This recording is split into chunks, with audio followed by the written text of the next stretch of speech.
let's get into some bold topics to wrap up this week 6 in the NFL. Bold Topics is brought to you by Raising Cane's Chicken Fingers. Yeah.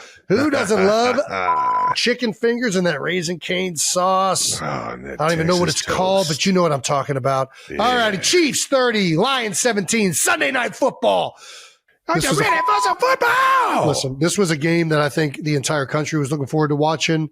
Lions obviously started off the season a little sluggish against the Packers, but they had been really kicking ass and taking names the last few weeks. Facing off against the Chiefs, who had really started to find their rhythm, even though they lost the previous week. That offense was turning it around. Give us your thoughts, Travis. Initial thoughts on the game. 4 quarters of great football, man, all 3 phases. It looked like in the second half they were shutting down the run and getting to the quarterback, and we haven't had, or at least a lot of people have been saying we haven't been able to get to the quarterback. My guy Charles Omenihu gets in there. Chris Jones is getting after him. Yeah.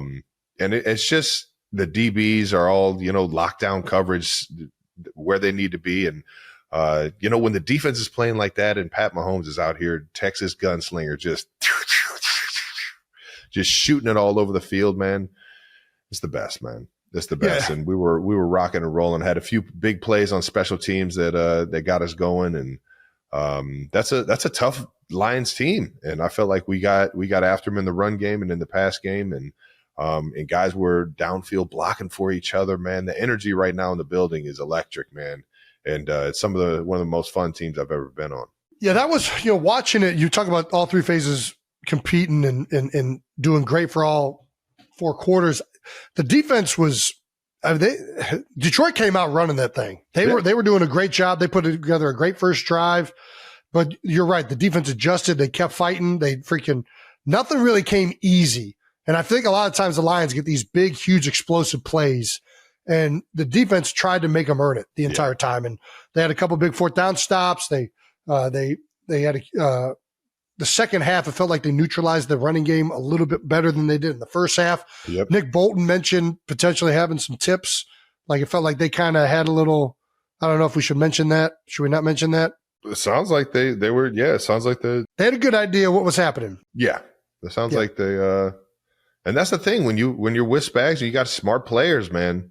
You're gonna see these, whatever they are, these little ticks or these certain things that an offense is doing where, if they want to keep doing them, we're gonna be able to get ahead of them. Let's talk about the Chiefs offense, because that was the thing that I think everybody had wanted to talk about through the first 3 weeks of the season. And as of the last 3 weeks, the Chiefs offense looks back, baby.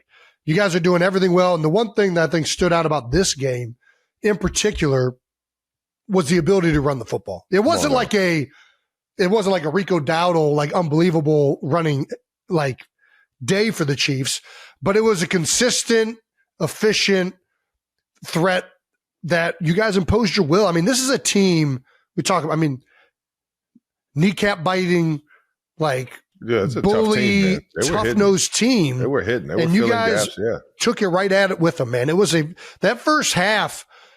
You guys are both running the ball really efficiently, imposing your will on each other. It was a physical game. I think the first half went by in a flash. Yeah. Before I know it, the first quarter was over. It was nuts. Yeah. That's got to feel good, right? Yeah, you get rolling, and especially in the run game, man, it just feeds those big guys up front. Yeah. It just feeds them. It gets them going. It gets them playing a little bit tough. You just start working some double teams, and they don't feel like they're just sitting on an island pass proing. And you can get these big 300-pounders on the attack and down the hill and moving forward and getting after guys, trying to demoralize them mentally and physically. And it's just like we got our interior 3 playing so physical and so well together right now with Kingsley and Kingsley's coming on, man. And exactly. And Trey Smith. And then on top of that, Juwan Taylor's playing fucking outstanding. We had a huge Jalen Moore steps up, Jalen man. Moore steps up and has a fucking Aiden awesome Hutchinson. game. That's a big task, baby. Yeah. And he answered the bell, man. Hell yeah. And I just feel like when those guys up front are rolling like that, man, it just makes everybody play that much more confident. Pat's not thinking as much about the line. He's seeing the field so clear right now and getting the ball out quick. you stay out of situations that are hard to pick. Like 3rd and long is hard in the league. You know what I mean? Like it was interesting because the previous 2 weeks and really 3 weeks, you guys had started to really hit the big play down the field. And that's one way to stress a defense. Yeah. In this game, I mean, that really didn't happen. You took a couple shots, but really the way you stressed them was by running right at them. Yeah. Right. And then that got the play action going. That got it got you in good situations where you could do the quick passes. You got a bunch of them where it was like, even before the snap, like Pat knew he was going to catch and deliver it right to you. Fire it out there. Yeah. Yeah. And I think that's a huge, you got to throw it to Coach Reed and Matt Nagy on the offensive side that are calling these plays and put these plays in to give us an opportunity. Just go out there and just play quick. Yeah. Play fast, make them feel the attention to detail and the alertness that we're playing with. And, I think we're rolling like that, and Pat's getting it to everybody right now.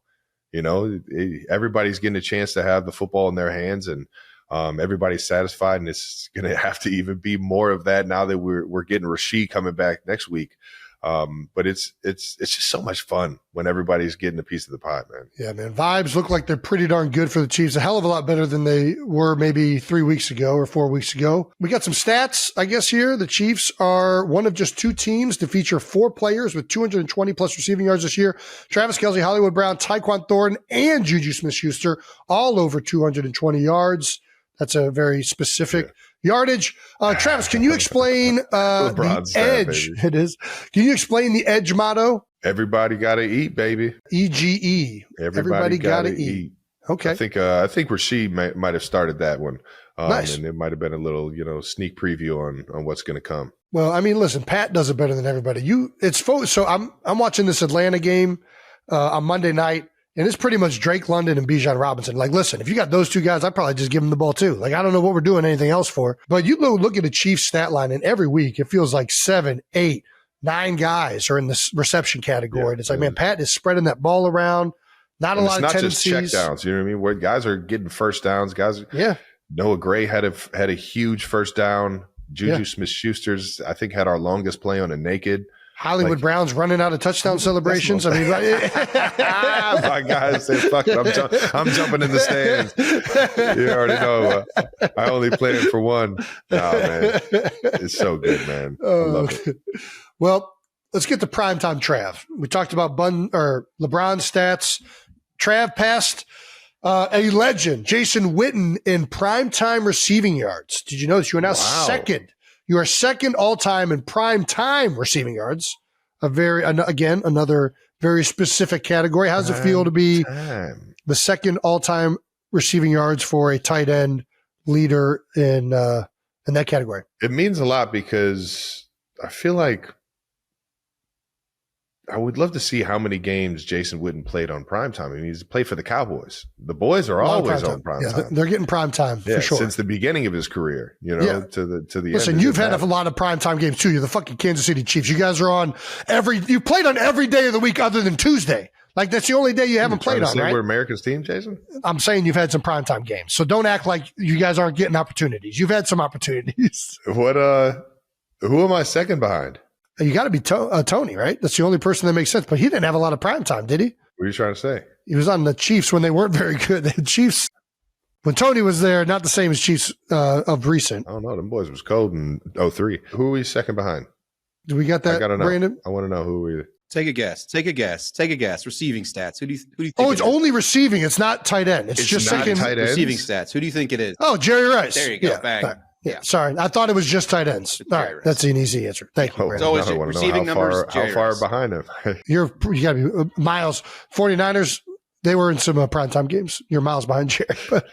Damn it, not Miles. Well, let's get into the game. Trav, you had a bunch of catches. One of the better games you've had this year, or actually probably the best game you've had this year. 6 receptions for 78 yards. I love a lot of these photos, man. Take a look at this photo where you're being held up by like 5 different Detroit Lions, 4 guys. Just look at did you look at your face in this? There's an age to this face right there in the middle. That is just. No, like, dude, you know what this is? You know what this is? This was the first catch of the game. And you know how you're trying to finish. I get hit by one guy. I kind of slide off of him. And now I'm just like, I'm getting pinballed, but I'm keeping the feet moving. And then I get held ball up. security. And then I get held up. Yeah, exactly. Yes. Good ball security in a situation like that. And then once I get held up, the stampede is coming. I think I'd locked eyes with Trey Smith about to come and clean the pile. And I was just like, brace yourself. I'm like, hit me, motherfucker. I love it. No, man, the big boys were finishing downfield, man, and I was just bracing for it. Andy Reid was asked about your performance. He said, we've been giving Travis Kelce a lot of, what is this, Geritol? Is that like an aging thing? Dude, I don't know, man. Coach Reid's the best. He pulled one out from the this is probably, what is Geritol? Yeah, it's got to be something with old people. Yeah, I don't know. But it's like from like the 70s or something. What about this? How is your head feeling? You fucking did a headstand in the middle of the game. He caught me with a Charlie horse on my thigh. Yeah. Caught you in the jump. I got a Charlie horse more than I got anything going on with my neck. All right, listen. Landing on your head was interesting.